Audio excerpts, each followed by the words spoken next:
नमस्ते। मैं विद्या अनुभूति टैरेट की इस टैरो बेसिक वर्कशॉप में आप सभी का स्वागत करती हूँ। कैसे हो आप? मुझे आशा है कि आप सभी सुखी और स्वस्थ होंगे।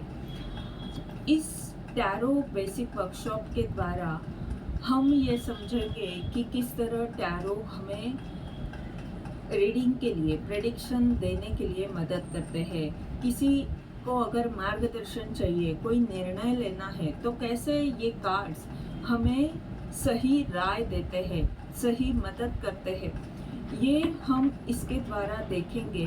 पर उसके पहले हम इन कार्ड्स के बारे में जानेंगे, कहाँ से ये कार्ड्स आए, किस तरह ये कार्ड्स रहते हैं, किस तरह इन्हें रखना है, किस तरह इन्हें एनर्जाइज करना है और किस तरह इनका अर्थ रीडिंग में होता है।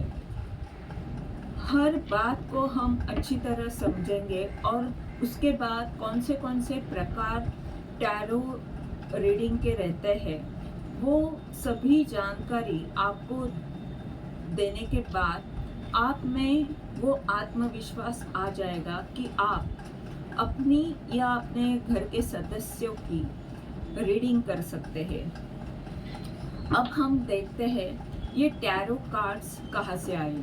टैरो 14th सेंचुरी में इजिप्ट के जो जिप्सी ट्राइब लोग थे उन्होंने बनाया। उन्होंने उनका जो किंगडम था वो जब खतरे में आया तब उनके जीवन के सभी रहस्य इन कार्ड में डाले और वो चाहते थे कि जिस तरह हमें मुसीबत का सामना करना पड़ा वैसे आने वाली पीढ़ी को ना करना पड़े और उन्हें कुछ न कुछ ब्रह्मांड की तरफ से मदद मिले।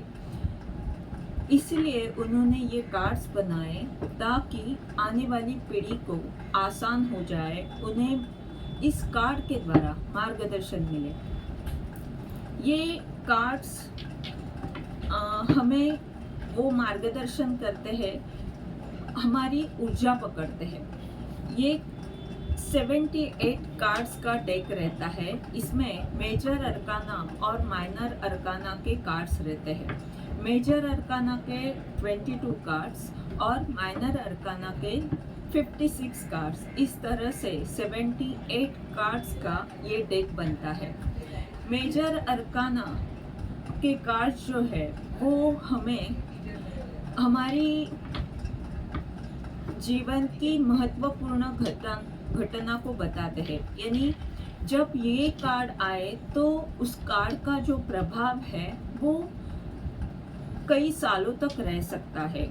और जो माइनर अरकाना के जो कार्ड्स है वो रोज की छोटी मोटी ऊर्जा को दर्शाते हैं, रोज की घटनाओं को दर्शाते हैं, जिसका असर कुछ दिन के लिए, कुछ घंटों के लिए हो सकता है। यानी वो ऊर्जा कुछ दिनों के लिए, कुछ घंटों के लिए हो सकती है। अरकाना का मतलब क्या है? रहस्य, सीक्रेट। इसीलिए ये जो कार्ड्स है वो हमें कुछ सीक्रेट बताते हैं, कुछ ऐसी बातें बताते हैं जो छुपी हुई है और इसी के कारण हमें निर्णय लेना आसान हो जाता है कई बार। ये जो माइनर अरकाना के कार्ड्स है उसमें 4 प्रकार के सूट रहते हैं। वैंड्स यानी इच्छा, तलवार यानी स्वॉर्ड, कप यानी भावना और पेंटेकल यानी पैसा, आर्थिक स्थिति। तो इस तरह के 4 सूट उसमें रहते हैं। हर सूट के 14 कार्ड्स रहते हैं।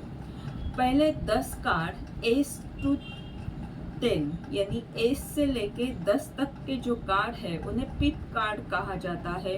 और पेज, क्वीन, किंग और जो नाइट का कार्ड है, page, night, queen and king, ये जो कार्ड है इन्हें कोर्ट कार्ड कहा जाता है। तो इस तरह से 22 मेजर अरकाना के कार्ड्स और हर तरह के माइनर अरकाना के 14 कार्ड्स ऐसे 78 कार्ड्स का ये डेक बनता है। हम ये देखेंगे कि किस तरह इस डेक को हमें इस्तेमाल करना चाहिए। जब भी आप इस डेक को मंगवाएंगे, ये आपको अमेज़ॉन पर ऑनलाइन मिल जाएगा कहीं पर भी। तो आप जब भी इसे मंगवाएंगे तो उसके बाद आपको तुरंत इसे इस्तेमाल नहीं करना है। आपको पहले के 21 दिन तक दिन में आपका जो घर में मंदिर है भगवान का, वहाँ पर आपको उसे रखना है, क्योंकि वहाँ पर पॉजिटिव ऊर्जा रहती है, सकारात्मक ऊर्जा रहती है। और जब आप सोने जाओगे तो 21 दिन तक रात को जब आप सोने जाओगे तो आपको अपने पीलो के नीचे इसे रखना है। ऐसे 21 दिन तक करने के बाद आप इसे रीडिंग के लिए इस्तेमाल कर सकते हैं। इससे क्या होता है, इससे अपनी ऊर्जा, ब्रह्मांड की ऊर्जा यानी ईश्वर की ऊर्जा इस डेक से जुड़ जाती है। नहीं तो जब हम इसे परचेस करते हैं तब ये तो साधारण पेपर रहता है, इसका कोई मतलब नहीं रहता। पर जब हमारी ऊर्जा से ये जुड़ जाते हैं, ईश्वर की ऊर्जा से ये जुड़ जाते हैं, तभी वो कमाल दिखाते हैं, तभी वो सही तरह से मार्गदर्शन करते हैं। अब हमें ये देखना है कि इन्हें किस तरह से क्लीन चार्ज करना ज़रूरी है। इनके लिए हम सेलेनाइट प्लेट का इस्तेमाल कर सकते हैं, जिस पर हम इस तरह से डेक को रख सकते हैं। और हमें सिर्फ हफ्ते में एक बार इसे पानी से धोना है। वापस इसे टेबल पर रखकर इसे इस तरह से डेक को रखना है। बस इससे ये क्लीन चार्ज हो जाता है।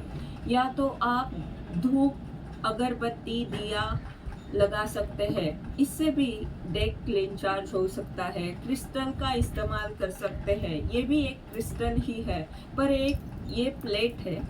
आप ऐसे इस तरह का क्रिस्टल भी इस्तेमाल कर सकते हैं और डेक पर रख सकते हैं, उससे भी डेक क्लीन चार्ज हो जाता है। या तो पेंडुलम का इस्तेमाल करते हुए इस तरह से पेंडुलम की मदद से उसको क्लीन चार्ज किया जा सकता है। अलग अलग तरह से हम डेक को क्लीन चार्ज कर सकते हैं। हमारी रीडिंग के लिए टैरो अल्टर यानी टैरो रीडिंग के लिए एक अलग टेबल रखना ज़रूरी है। हमें खाना जहाँ पर हम खाते हैं या दूसरी चीज़ों के लिए हम जो टेबल इस्तेमाल करते हैं, उसका उपयोग रीडिंग के लिए नहीं करना है। इसके लिए एक अलग टेबल आपको रखना पड़ेगा। ऐसा क्यों? क्योंकि हमारे घर में अलग अलग तरह के लोग रहते हैं, उनकी ऊर्जा पॉजिटिव, निगेटिव कैसे भी हो सकती है। और हमारे पास रीडिंग के लिए भी अलग अलग तरह के लोग आते हैं, जिनकी ऊर्जा वो समस्या लेकर आते हैं, यानी बहुत से वक्त उनकी ऊर्जा नकारात्मक ही ज़्यादा होती है। तो ऐसे वक्त हमारी इस रीडिंग को अच्छी तरह करने के लिए हमारी ऊर्जा, हमारे टेबल की ऊर्जा सकारात्मक होना ज़रूरी होता है। और हमारा डेक जो है वो भी क्लीन चार्ज रहने के लिए एक वहाँ पर जो ऊर्जा है वो बहुत शक्तिशाली, सकारात्मक होनी चाहिए। इसके लिए हम इस तरह से टैरो अल्टर यानी टैरो के लिए अलग टेबल रखते हैं। यहाँ पर क्रिस्टल रखते हैं, छोटे पेड़ रख सकते हैं, इस तरह से बुद्धा की मूर्ति रख सकते हैं, ओम का सिंबल रख सकते हैं। यानी जो भी आध्यात्मिक ऊर्जा का सिंबल रहता है, ओम, श्री, ऐसे किसी भी तरह से आप जिस धर्म से जुड़े हुए हो, उस धर्म से जुड़ा हुआ सिंबल आप वहाँ पर रख सकते हैं। यहाँ पर हमने देखा कि किस तरह हमें टैरो अल्टर में ये सब रखना चाहिए। अब हम देखेंगे कि किस तरह के क्रिस्टल हम यहाँ पर रख सकते हैं, कौन से क्रिस्टल हमें पहनने चाहिए या रखने चाहिए टेबल पर और क्यों। अगर हमें हमारी ऊर्जा सकारात्मक रखनी है, हमें रीडिंग के लिए हमारा मन शांत होना ज़रूरी रहता है और हम जिस माहौल में रहते हैं या जिन लोगों के साथ रहते हैं या हमारे घर में जिस तरह से वातावरण रहता है, उससे कई तरह की अलग अलग फ्रीक्वेंसी आती रहती है, अलग अलग ऊर्जा निर्माण होती रहती है। तो ऐसे वक्त हमारा मन अगर शांत नहीं है तो हम अच्छी तरह से अपनी अंतर्ज्ञान शक्ति से जुड़ नहीं सकते। इसीलिए हमें अगर रीडिंग करना है, अपने अंतर्ज्ञान शक्ति से जुड़ना है, ईश्वर से जुड़ना है, तो हमारे लिए ये महत्वपूर्ण हो जाता है कि हम शांत रहे, वो जगह शांत रहे, वो सकारात्मक ऊर्जा वहाँ पर रहे जहाँ पर हम रीडिंग करें और हमारा ऑरा और हमारे टेबल का ऑरा बहुत स्ट्रॉन्ग पॉजिटिव रहे। इसके लिए हम इस तरह से क्रिस्टल का उपयोग करते हैं। क्रिस्टल ज़मीन में मिलते हैं, इसलिए वो अर्थ एलिमेंट को, पृथ्वी तत्व को दर्शाते हैं। क्रिस्टल रॉ फॉर्म में भी रख सकते हैं या तो टम्बल्स रहते हैं इस तरह के, रॉ फॉर्म में इस तरह से रहते हैं और ब्रेसलेट रूप में भी इस तरह से हम पहन सकते हैं। अंगूठी रहती है, माला रहती है, पेंडेंट रहता है, किसी भी तरह से आप क्रिस्टल का इस्तेमाल कर सकते हैं। पर कुछ क्रिस्टल जैसे 7 चक्रा के जो टम्बल है वो आप अगर टेबल पर रखते हो तो वो टेबल सकारात्मक ऊर्जा से रहेगा हमेशा और किसी भी निगेटिव ऊर्जा से उसकी सुरक्षा होगी। यानी वो टेबल आपका सकारात्मक ऊर्जा से जुड़ा रहेगा। नकारात्मक ऊर्जा आजू बाजू में कहीं भी है तो भी वो उस टेबल का जो माहौल है, यानी वो एटमॉस्फेयर सकारात्मक ऊर्जा से भरा रहेगा। और दूसरी बात यह है कि कुछ क्रिस्टल्स हमें धारण करने चाहिए, जैसे मूनस्टोन क्रिस्टल है। आप अगर हीलर हो, टैरो रीडर हो, तो हमारा मन शांत रखने के लिए, अंतर्ज्ञान की शक्ति से जुड़ने के लिए मूनस्टोन क्रिस्टल पहनना हमारे लिए आवश्यक हो जाता है। एमेथिस्ट क्रिस्टल ब्रेसलेट अगर आप पहनते हो तो आपको ब्रह्मांड की तरफ से जो संदेश आते हैं उसे स्पष्ट रूप में लेना आपको आसान हो जाता है, ब्रह्मांड से जुड़ना आसान हो जाता है। क्लियर क्वार्ट्ज का जो क्रिस्टल है उससे आपके दृष्टि में, यानी आप जो भी संदेश प्राप्त कर रहे हो उसमें स्पष्टता आती है और आप जो भी रीडिंग कर रहे हो उसमें भी स्पष्टता आती है। यानी अंतर्ज्ञान शक्ति से जुड़ने में और ब्रह्मांड से जुड़ने में वो जो संदेश हमें प्राप्त होते हैं उसमें स्पष्टता आने के लिए क्लियर क्वार्ट्ज का जो क्रिस्टल है वो हमें मदद करता है। अगर नकारात्मक ऊर्जा से आपकी ऊर्जा लो हो जाती है, यानी आपको ऐसे लगता है कि मैं डरा हुआ हूँ या आप असुरक्षित महसूस करते हो या आपको ऐसे लग रहा है कि नकारात्मक ऊर्जा है यहाँ पर, तो आप अपनी सुरक्षा कैसे कर सकते हैं। आप चाहे तो टेबल पर ब्लैक टर्मलाइन क्रिस्टल का रॉ फॉर्म में रख सकते हैं, पेंसिल्स के फॉर्म में जो मिलता है बैंड की, उसे रख सकते हैं जो रेकी में इस्तेमाल की जाती है बैंड, या तो आप ब्रेसलेट पहन सकते हैं, माला पहन सकते हैं। उससे निगेटिव ऊर्जा से आप बच जाओगे। इस तरह से अलग अलग क्रिस्टल्स रहते हैं जिनका उपयोग आप कर सकते हैं। आप ज़्यादा जानकारी नेट पर भी कहीं पर भी ले सकते हैं इसके बारे में, पर हमारे लिए यहाँ पर टेबल पर कुछ क्रिस्टल्स रखना ज़रूरी है। जैसे सोडा लाइट क्रिस्टल से हमारा मन शांत रह सकता है। एमेजोनाइट क्रिस्टल भी उसी तरह से काम करता है। क्लियर क्वार्ट्ज हमें स्पष्टता देता है। ब्लैक टर्मलाइन हमारी रक्षा करता है नकारात्मक ऊर्जा से। अगर आप ब्लैक कलर इस्तेमाल नहीं करना चाहते, काला कलर रंग इस्तेमाल नहीं करना चाहते, तो आप टाइगर आई का जो क्रिस्टल है उसे इस्तेमाल कर सकते हैं। रेड जैस्पर को इस्तेमाल कर सकते हैं। ऐसे अलग अलग क्रिस्टल रहते हैं। आप रोज क्वार्ट्ज को अपने हार्ट चक्रा को हीलिंग देने के लिए इस्तेमाल कर सकते हैं। घर में प्यार रहने के लिए रोज क्वार्ट्ज बहुत अच्छा है। और आपको अगर किसी ने आपका मन दुखाया है, आप भावनिक स्तर पर किसी के कारण बहुत दुखी और परेशान हो, आपका हार्ट चक्र ब्लॉक हो गया है या असंतुलित है, तो ऐसे वक्त रोज क्वार्ट्ज क्रिस्टल आपको बहुत हेल्प करता है। इसीलिए 7 चक्र के जो भी क्रिस्टल है उसका सेट कहीं पर भी आपको मिल जाएगा। आपको चाहिए तो मेरी तरफ से भी मिल जाएगा, पर आपको वो सेट अपनी टेबल पर रखना है ताकि 7 चक्र की जिस तरह ऊर्जा रहती है संतुलित ऊर्जा, वैसे आपकी टेबल की ऊर्जा रहेगी संतुलित ऊर्जा। यानी आपके टेबल का जो ऑरा है वो बैलेंस रहेगा और आपका मन शांत रहेगा जब भी आप रीडिंग करोगे। और आपके रीडिंग से जो मार्गदर्शन किया जाएगा वो उसमें सही मार्गदर्शन आप कर सकते हो। उस ऊर्जा को आप सही तरह से पकड़ सकते हो। जो ब्रह्मांड आपको संदेश दे रहा है उसे आप अच्छी तरह से बता सकते हो।